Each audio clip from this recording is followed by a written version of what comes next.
cocoa farmers of today are more elite and they are more literate than we think. Yeah. And so the idea of trying to confuse them, the idea of trying to be inciting them, and the idea of trying to wanting to cry more than the bereaved, in my view, should not be encouraged. If there's a national crisis, see the role of the opposition. I taught this in level 100, poly 101. The opposition is not only there to be cynical and to be opposing. If it's a national crisis, elsewhere, the opposition is required to even undertake research. With the view to proffering solution. They have proffered solution. As to how we should borrow. That's what well, I mean, as to how we think the issues will be addressed, but to want to always incite and to always make government, trying to make government unpopular at all costs, I think does not help us in our quest towards nation building. And so, my friend Richard Anyagba, we see. Propaganda has its own way of making you popular, but it also has its own way of making you look some way in the sight of discerning people. And I'm telling you that if you want to look at the psyche and of many Ghanaians, if you want to look at how Ghanaians now behave, many now are more discerning than we think. And so the more you think that we can confuse them with propaganda, the more they tell you that probably you are not taking them seriously. If things are being done, I mean, telling a government to continue on a tangent of borrowing, and like Edwige said, once you attend to the cocoa farmers in the manner being prescribed, rice farmers will come. Yeah. Poultry farmers will come. All others will come. And at the end of the day, will that be the best way of governing a country? I think that so far, this government has shown that Ghana can be governed well. And so we should allow us to govern the country as we are governing in a manner that is satisfying to the good people of Ghana. And yes, criticisms, constructive suggestions would have to be proffered, but not the ones that would send us back into the pit of borrowing that we are trying to lift ourselves from. I think those ones will not help. And so, but Honorable Apia Kubi, I like your posturing that some of these things shouldn't be subjected to partisan discourse. And of course, I've always argued that excessive partisanship breeds political madness, because it is only during excessive partisanship that people that you require, you expect that they will look at this dispassionately, would suddenly be behaving like they are politically mad.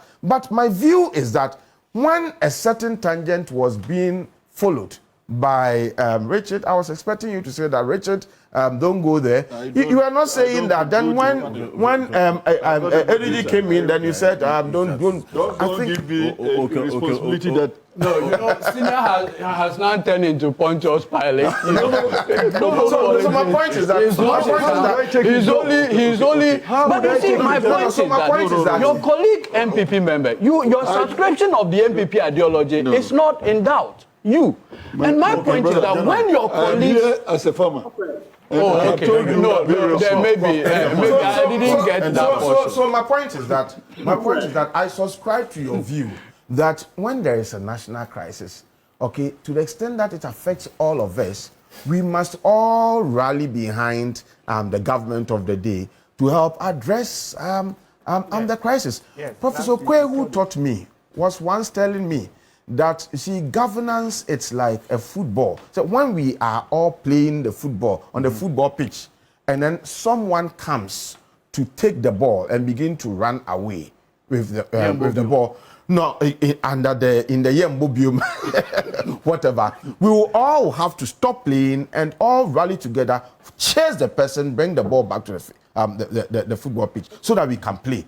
Even though when we're playing, we're opposed to each other. But when somebody gets onto the field to carry the ball away, we stop our differences and then follow the person, bring the ball back, and then we can go on with it. So my point is that some of these issues are matters that are national in nature, and they are matters that are affecting all of us. They don't affect NDC people and then leave MP people off the hook. They affect all of us. And so in trying to deal with them, can there be a certain patriotic or nationalistic way of commentary such that we all see that we all mean well? Like Honorable Apia Kubi is doing, but unfortunately or fortunately, he's now saying that he's here as a farmer. Well, I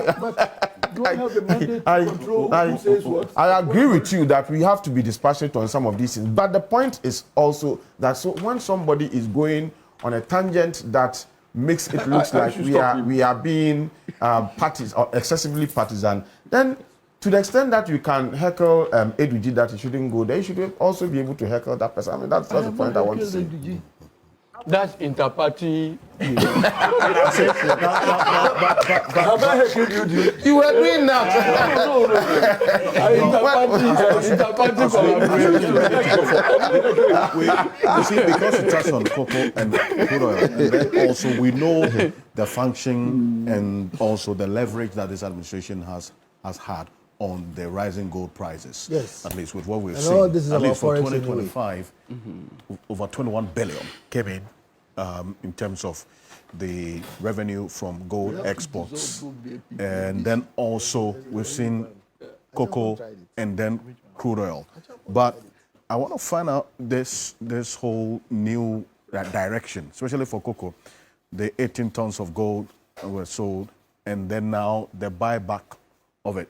Mr. Bentil, quickly, on this particular picture we are seeing now in the policy direction that this administration So, see, I remember the last time I was here, Eduji was here, when I mentioned it, he went, berserk on me. And the point was a matter of fact, that we had 30 tons of gold, and in the twinkle of an eye, 18 tons had been sold. We were told about some wild, ideas that somebody had. Please, can I finish? Can I finish? It is wild. Let him finish. When you sell 18 tons of gold on a flip, it's wild. And let me tell you why it is important. Look. Okay, hold on. Please. I'll come to you. Please. Look, Thank you. Alfred, look, this is very serious. Okay? What we all must appreciate is that we are a poor third world country. Okay? Now, this 18 tons of gold that somebody has sold, in the space of about a month, we are being told that we have to go and buy back that 18 tons of gold for a price of above $1 billion. Somebody made a wild decision that has cost this country over $1 billion. There is no sensible government anywhere in the world where somebody cost a poor country $1 billion and the person sits in their office. It is wild. All right? So, Martin, please, let's not play with some of these things. Look, wait, my point is this. Look, like I told you, when it comes to policy making, there's a priori, contemporaneous, and post facto. You don't know what you're going to see, but you're a thinking person. So you try something, okay? Somebody tries something, and then you get to a point where you are seeing better because you are in it. We expect you to do better. Now, since you are in charge, you claim that, after everything that I've seen, the right thing to do is for me to sell this thing. You make a very quick decision. And by the way, serious decisions should not be made that quickly. When it comes to running poor people's money, running a country, you don't get up one day, make a decision the next day, and implement it the third day. Okay? You come up with an idea, it goes into caucuses, they go into meetings, you call experts, you have scenarios, you look at options, you go into cabinet, there are political aspects of it, financial aspects of it. You go gingerly, slowly, some of these things. But we have a situation where one day we wake up, somebody has sold 18 tons of gold. Then the next day we wake up, somebody has come up with a big deal, gun wrap. We are going to buy back our gold. And the cost difference is $1.something billion in a poor country. Today we are faced with situations where we have to find money to shore up and prevent the war from affecting fuel prices, etc. Where are we going to get our money from? And by the way, there is a theory that maybe they didn't even sell the gold. Because some of these in their paper transactions. Now, I don't subscribe to that theory, but if it's true that they didn't sell the gold, then somebody is doing a deal to get $1 billion. My point is this. We need some serious accounting for this thing. And please, this is the job of the opposition. This is why we have opposition in this country. I know a bill was placed in Parliament and there's some shuffling going around about it. Those of us in civil society, etc., we are not going to take this lying down. We can't wake up and lose $1 billion and just roll over and then make things look like business as usual. I call it wild, and then Martin is trying to come after me. No, you can't do that. So please, on the decision, when I have my say, then we see. Get the detail so that if you're responding to why he holds that position, there will be clarity. Yes. Yes. Now, we have a situation where some of the analysts, some of whom I know, very brilliant people, like Dr. Theo Achampo, they come up with an idea of gun wrap, that we need to build up our reserves, etc., that kind of thing. I don't have an argument with that. We have said so many years in this country that there's policy incoherence, and it's killing us across the years, and I can see that now. What were the analysts like Dr. Theo Achampo and co doing when we decided to sell the 18 tons of gold? And why did it happen so quickly? What was the view of the president? Whose idea was it? Who processed it? And what is going to happen to those people or that person who made the decision that is going to cost us over $1 billion? That cannot be just left to go anyhow. And my point is this. If somebody makes that decision, or a group of people make that kind of decision, it is called a catastrophic failure. The person is either catastrophically incompetent or something else is driving that kind of decision. But here is the point. I am not even looking at the government per se. The government owes it to us to explain it to us, show us documentation on how that decision was processed and how we came to be where we were. But that job is the job of the opposition. So this is where I am holding Leader Afenyo Makin and all the people there responsible that please ask the questions. You can't let $1 billion go to waste and not ask a question in Parliament. And if you ask a question and it's not being answered, stand your ground till it's answered. So please, I'm raving, I'm ranting about it because I think it's a serious matter. I pray that there are answers. If we get the answers, we'll be fine. But this must not be left alone. In fact, before you even made that, we shouldn't. You all respond. You would all have your time. Gentlemen, hold on. It's important that you see this negative narrative is quickly. You would all have the time to respond. Yes, but even before you made this point, I think Masaudu, who works at the finance ministry, had already sent a message, but not in direct response. Okay, good. Not in direct response. So context is important. It says, this morning's conversation vindicates why forward-looking, as you say, the finance ministry submitted to Parliament and secured parliamentary approval the Ghana Accelerated National Reserve Accumulation Policy, GANRAP, which you referenced. This is clear, forward-looking policy thinking by a finance minister and a government that has been very proactive and alive to external shocks. That it was not in direct response to that point you made about the $1 billion loss. Sorry, but it is very important because, like you said, we didn't. But if somebody comes up and says, we are going to do a gun wrap, how did that same government under that same finance minister, just a few weeks back, give up 18 tons of our gold and now loses $1 billion plus? Look, just 2 days ago, somebody in the US, the richest country ever on this planet, went to do an advert for $200 million and she has lost her job. All right? So we can't sit around here and let over $1 billion just go into waste. So this is a message I read from Mahama Mahama from the finance ministry. Maybe. Council. Okay. In short, because Kofi and I have been debating this, like this is the fourth week. He keeps insisting. So let me give you a short response. That's a short response. Hold on, January. Okay. Short response. Yeah. So listen, Kofi, you say I think what we are not being, what we are doing, and not being fair to the audience is that the governor they released a statement saying that upon analysis they saw that the gold we had made our reserves lopsided. We had too much gold compared to our peers, etc. So it was research they did. And so they said they would scale back. That's the central. So why are they trying to do gun wrap to go back to where we were? No, it's not necessary to just go back there. This one is increasing reserves. What? Didn't you say 15 months? Have you heard them say they are going to buy back the gold? No, they didn't say buy back. They said they will increase. No, they said they will do 3 tons per week. So what you are just saying is that not a buyback? No, that's not necessary. They will ramp up because they are doing gun wrap. At the time they were selling, this is the governor. What's the time interval? Look, they didn't sell all. Very good. They didn't sell that in a few weeks. It was the one of the year. Why would you just come and say they just came and sold everything in one fell swoop? Find the Find the ties. I think bring the governor and his papers. All right, gentlemen, thank you. I wanted that quick response, and then I am particularly excited that my learned senior Kofi Bentil makes suggestion that if it's possible, there should even be an inquiry. There should be. Why not? It puts matters in proper perspective.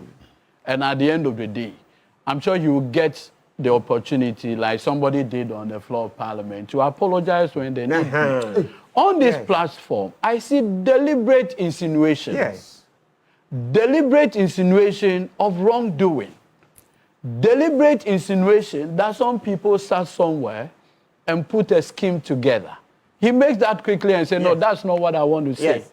And now dovetail the conversation into a loss of 1 billion. Please, let us not do this.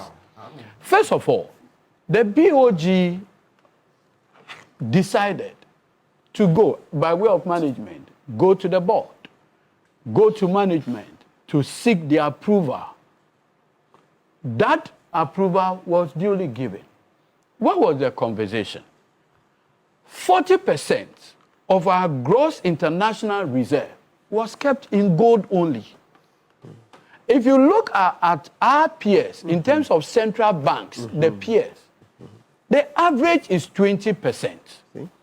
And so once you do 40% in terms of your gross reserve, only in gold, you are exposed. Exactly. In the event of any unlikely fall, the pressure on you is always catastrophic. Yeah. Prudence, dictated that the current managers will find a way of diversifying. Yeah. It is not money lost. Yes. It is money moved into forex. Yes. To cushion the other side of the economy. You learn finances. And so when you introduce the concept, when you introduce the concept of loss, you create the impression of trading loss. 6 weeks. There's no trading loss. It's diversification. Yes. You move the gold Immunization. to another end. Yes. To keep it as a secured something, a buffer for you. How is Hold on. How is this a loss? It is a loss because we are financing the difference. No. How are we financing the difference in price? Two. 6 weeks. As we speak, the major mining companies, this year by law, must retain a certain amount to the Bank of Ghana, which ramps up the number back to the existing 30. Extra cost. Please, what extra cost? $1 billion of cost. Please. That's the mathematics. This your cost. You sat down and generated a cost. No. Creatively, hold on. Creatively. responding to an issue that No, I mean, at this point. No, he's misleading the public. No, what misleading? So, You are saying we're against please. There's an extra cost. I am saying, let him. beginning of the show, I told you I will be intimidated on the show. No. You are not intimidated. Provide me the necessary buffer. Yes. So the point ought to be made. Why we decided that we'll go back and rebalance the numbers so that we'll be akin to our peers by way of central banking. 20% should be kept at that level. And that's basically what we've done. Now look at the economic benefit of having done this diversification. Our Ghana cedi may possibly today be trading at 17 Ghana cedi to $1. Can you imagine? Because we're a net importer. That's the record. We're a net importer. So any president or any government that allows our exchange rate to move as and when it likes will destroy this economy, will make living conditions difficult for our people. So it requires that a government that cares, a government that is forward-looking, will put in some of these interventions to ensure that we get the economy right. I have made this point. Globally, everybody is ramping up the number of gold accumulations and others. There's nothing wrong with it. Yes. Have we departed from that conversation? No. At the broader level, Government of Ghana, and thankfully has taken the policy document to Parliament. Do you know that in the past we've had to run policies without going to Parliament. We complain about that. Okay. We did 8 years of free SHS without Parliament seeing a policy document. Today, thankfully, a group of people under an agenda for research have decided that a major policy like accumulation of gold to build 15 months of import cover requires parliamentary approval. Right. Those who had porous policy were not ready to face parliamentary scrutiny and never did.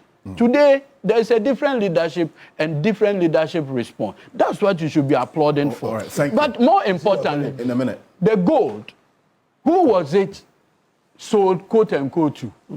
Citibank. Citibank is an international bank. First of all, you can't even bribe them because the Foreign Corrupt Practice Act in the US would deal with you. Oh, it has been suspended? Please, too. No, he has not explicitly. He said he would. Two, as we speak, you can't do below the table transaction with Citibank. That's an international bank. The bulk of the gold went through that arena. What the current managers of the Bank of Ghana have done, by way of the forest intermediation, is that with the assistance of Gold Board, and you know, we've been able to ensure repatriation back into this country, $10 billion in a year. In the past, do you know the solution our friends had for this Eurobond? And that is why in 6 years, we did accumulatively $11 billion of Eurobond. If you add the Franklin Templeton $2.25 billion to rate, that is $13 billion of Eurobond in 6 years. In fact, the 7th year, we're going for additional $2 billion of Eurobond. The only thing is that the international rating agencies downgraded us, and therefore our bond became more expensive. And that is why we didn't do the 7th year. Guess what? The $11 billion of Eurobond, do you know how much we paid on interest? $2.8 billion. Interest payment alone. How much have we paid on the $10 billion forest repatriation into the country by Gold Board? That is the debt they claim Gold Board, the loss, 200. So you did $2.8 billion on $11 billion in 6 years. 214 loss is a problem for you. Thank you. I mean, where from this, you know, the impunity